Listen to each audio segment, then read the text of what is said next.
बच्चों, हम आपके लिए लेकर आ गए क्लास 10 साइंस का चौथा चैप्टर, जिसका नाम है कार्बन है उसके यौगिक। इस वीडियो में आपको हम 25 मोस्ट इम्पोर्टेंट MCQ कराएंगे, जो कि आपके एग्ज़ाम के लिए बहुत ही इम्पोर्टेंट हैं।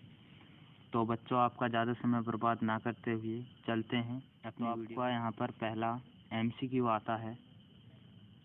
एथेन का आणविक सूत्र C2H6 है, तो इसमें आपको बताने कितने संयोजक आबंध होते हैं। बच्चों, आपको यहाँ पर 4 ऑप्शन दिए गए हैं। आपको बताना है कि जो C2H6 होते हैं, तो इसमें कितने संयोजक आबंध होते हैं। तो बच्चों, इसका आंसर है आपका बी, 7 संयोजक आबंध होते हैं। तो बच्चों, अब आता है आपका दूसरा क्वेश्चन। ब्यूटानॉन यौगिक है चतुर्कार्बन जिसका परक्रियात्मक समूह है। तो आपको बताना है जो ब्यूटानॉन यौगिक है, तो इसका जो चतुर्कार्बन जिसका क्या है, इसका परक्रियात्मक समूह है। तो आपको बताना है इसका आंसर क्या होगा। तो इसका आंसर है बच्चों सी, कीटोन।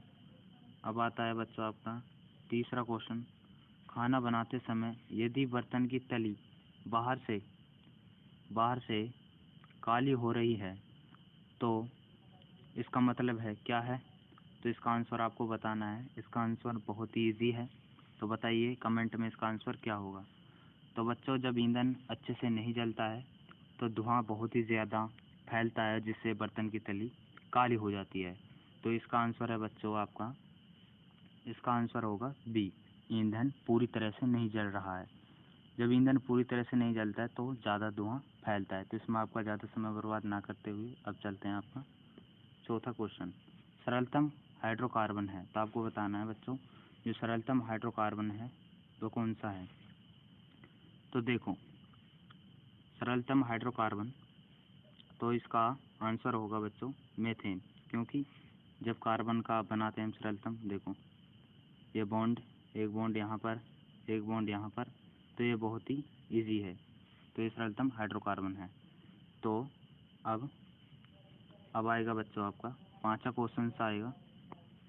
कार्बन हाइड्रोजन से संयोग कर बनाता है। तो आपको बताना है जो कार्बन होता है वह हाइड्रोजन से जब संयोग करता है तो क्या बनता है। तो आपको बताना है इसका आंसर क्या होगा। तो बच्चों, इसका आंसर बहुत ही इजी है।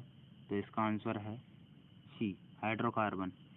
अब आता है बच्चों आपका छठा क्वेश्चन। वायुमंडल में CO2 गैस की उपस्थिति है।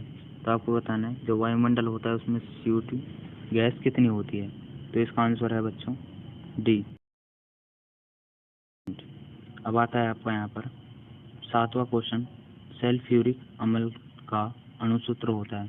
तो आपको बताना है जो सल्फ्यूरिक अम्ल होता है उसका अणुसूत्र क्या होता है। तो इसका आंसर है बच्चों बी।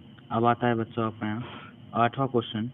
कार्बोक्सिलिक एसिड समूह कौन है। तो आपको बताना इसमें से कौन है। तो इसका आंसर है बच्चों बी। अब आता है बच्चों आपका यहाँ नौवां क्वेश्चन। एथोलीन में कार्बन कार्बन के बीच 2 आबंध मौजूद हैं जिनमें है। तो इसका आंसर बताना है क्या है। तो इसका आंसर है बच्चों बी आंसर है इसका। अब आता है आपका यहाँ 10वां क्वेश्चन। 10वां क्वेश्चन आता है बच्चों आपका यहाँ पर एथेन में कितने सहसंयोजक आबंध हैं।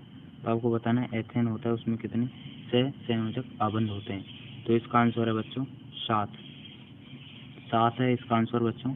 अब आता है आपका यहाँ पर 11वां क्वेश्चन। किसका सामान्य सूत्र है। तो आपको बताना यहाँ पर ये दिया गया है, तो ये किसका सामान्य सूत्र है। तो इसका आंसर है बच्चों, तो ये किसका है सामान्य सूत्र, ये सी का है। अब आता है आपका यहाँ पर 12वां क्वेश्चन। नीला तोता का रासायनिक सूत्र क्या है। जो नीला तोता होता है उसका रासायनिक सूत्र क्या होता है। तो इसका आंसर है बच्चों बी। बच्चों, अब आता है आपका 13वां क्वेश्चन। नाइट्रोजन अणु में कितने सहसंयोजक बंधन होते हैं। तो आपको बताना है इसका आंसर क्या होगा। तो इसका आंसर है बच्चों सी, 3 है इसका आंसर बच्चों। अब आता है आपका यहाँ पर 14वां क्वेश्चन। 14वां क्वेश्चन आता है बच्चों संगमरमर का रासायनिक सूत्र क्या है। तो आपको बताना है जो संगमरमर का रासायनिक सूत्र क्या होता है। तो इसका आंसर है बच्चों ए। अब आता है बच्चों आपका 15वां क्वेश्चन। चीनी का रासायनिक सूत्र क्या है। तो आपको बताना है चीनी का क्या रासायनिक सूत्र होता है? तो इसका आंसर है बच्चों सी। अब आता है आपका 16वां क्वेश्चन। सोडियम कार्बोनेट का अणुसूत्र है। तो आपको बताना है सोडियम जो कार्बोनेट होता है उसका क्या अणुसूत्र होता है। तो इसका आंसर है बच्चों ए आंसर है इसका। अब आता है बच्चों आपका यहाँ पर 17वां क्वेश्चन। कार्बोनिल समूह को सूचित किया जाता है। तो आपको बताना है इसे किससे सूचित किया जाता है। तो इसका आंसर है बच्चों सी। अब बच्चों अब आता है आपका 18वां क्वेश्चन। एथाइल एल्कोहल का अणुसूत्र होता है। तो आपको बताना है इसका क्या अणुसूत्र होता है। तो इसका आंसर है बच्चों बी। अब आता है आपका यहाँ 19वां क्वेश्चन। निम्नलिखित में से कौन सा एरोमेटिक हाइड्रोकार्बन है। तो आपको बताना इसमें से कौन सा एरोमेटिक हाइड्रोकार्बन है। तो इसका आंसर बताइए बच्चों क्या होगा। तो इसका आंसर है सी। अब आता है बच्चों आपका 20वां क्वेश्चन।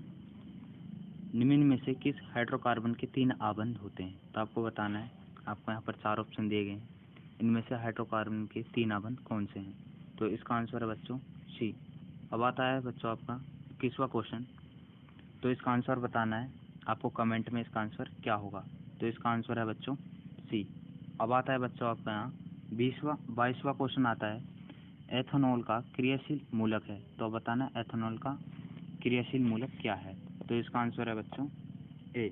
अब आता है बच्चों आपका यहाँ 23वां क्वेश्चन। निम्न में से कौन संयोजी यौगिक है। तो आपको बताना है इनमें से कौन संयोजी यौगिक है।